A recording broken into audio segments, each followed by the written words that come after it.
Absolute value equations. Do now number 1. Solve the following equation algebraically. 5 minus 2x equals negative 4x minus 7. As you can see, you have variables on both sides. So we're going to add 4x on both sides. We end up with 5 plus 2x equals negative 7. Now I have a two-step equation, and I want to undo operations. Undo the 5 on both sides using the additive inverse, which is minus 5. We end up with 2x equals negative 12. Undo times 2 by dividing by 2. Whatever you do to one side, you must do to the other side. Final answer is x equals negative 6. You must always do the check step. Plug it into the original equation. So here's the original equation. We substitute the x's with negative 6. Using your order of operations, negative 2 times negative 6 is positive 12. 5 plus 12. On this side, we have negative 4 times negative 6 is positive 24 minus 7. And the answer, 17 equals 17, does check out, and that is the correct answer. Do now number 2. An island has a volcano that peaks at 3,000 meters above sea level. There is sunken treasure off the coast of the island that is 4,000 meters below sea level, which has the greatest absolute value and why. And here's an illustration of that. So as you can see, you have sea level here, 3,000 meters, and this is negative 4,000 meters because we are below sea level. So which one has the greatest absolute value? Absolute value of 3,000 is 3,000. Absolute value of negative 4,000 is 4,000 because it's the distance from 0, and therefore the sunken treasure has the greatest absolute value because it's further from 0 on the number. So let's talk about a couple of vocabulary terms. The distance in number is from 0 on the number line is called the absolute value. The absolute value of any number always results in a positive result or 0. Absolute value equations result in 2, 1, or no solutions. The symbol for no solutions looks like this. And no solutions is also known as undefined or the empty set. And the symbol for the empty set looks like this. It's literally curly braces, open and closed with nothing in the middle. Okay, here's how you solve an absolute value equation. Step 1, always isolate the absolute value. So we want to get this portion of the equation by itself. Well, we have plus 4, that's on the same side as the absolute value expression. So we undo that by subtracting 4 from both sides. And that leaves us 8 minus 4 is 4. So now we have isolated the absolute value. Now this is the only tricky thing.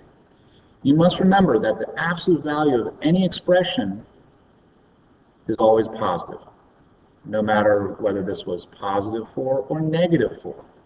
So we must solve this for 2 cases. You have the positive case, 2x minus 1 was positive 4, or 2x minus 1 could have been negative 4 because it's the absolute value. So we call this the positive case, negative case. And then you just solve both sides, both equations individually. And this is good old algebra. Add 1 to both sides, end up with 2x equals 5. Divide by 2 on both sides, and our answer to the positive case is x equals 5 halves. On the negative case side, we add 1 to both sides. We end up with 2x equals negative 3. As you can see, we're going to get an improper fraction. Divide both sides by 2. And x equals negative 3 halves. So that was the solve step. The last thing you do, just like the do now, is to check. Do the check step in the original equation. Make sure you plug it in to the original equation. And there we have it. We take 5 halves, we plug it into the original x value in the original equation. We take negative 3 halves and we plug it in for x in the original equation. And you simply evaluate to see if this actually equals 8. 2 times 5 halves is 5. 5 minus 1 is 4. Absolute value of 4 is 4, and 4 plus 4 is 8. So we know that 5 halves is a solution. Let's try the negative side. negative 3 halves, evaluates 2 times negative 3 halves is negative 3, negative 3 minus 1 is negative 4. The absolute value of negative 4 is positive 4, and 4 plus 4 equals 8. So 8 equals 8, and this side also checks out. Therefore, we have 2 valid solutions, so we write them down in the solution set. Negative 3 halves, positive 5 halves. Or you can write it in the other order. Here's another example. First step, isolate the absolute value. So we're going to subtract 4 from both sides. We end up with the absolute value of x minus 6 equals 6. Next thing we want to do is we want to create the positive case and negative case. So you drop the absolute value bars, and we have x minus 6 equals 6. X minus 6 equals negative 6. Then you solve both sides individually. So here we have plus 6 over here, and x equals 12. When we add 6 over here, x equals 0. So now we're going to do the check step for 2 answers, or 2 roots. So we're going to plug into the original absolute value equation. 12 minus 6 is 6. Absolute value of 6 is positive 6. And we see that 6 plus 4 is 10, and this checks out. 0 minus 6 is negative 6. Absolute value of negative 6 is positive 6, and 6 plus 4 is also equal to 10. So once again, both solutions check out, and our solution set contains 2 answers.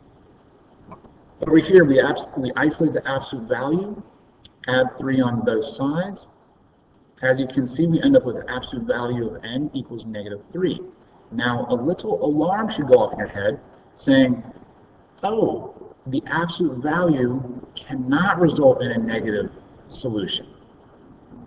Therefore, you must stop, and the answer is simply undefined, also known as no solution or the empty set. Number 4, when you subtract 8 from both sides to isolate the absolute value, you also end up with the absolute value of this expression equals negative. As you know, this is impossible, and it is undefined. Last example. Isolate the absolute value.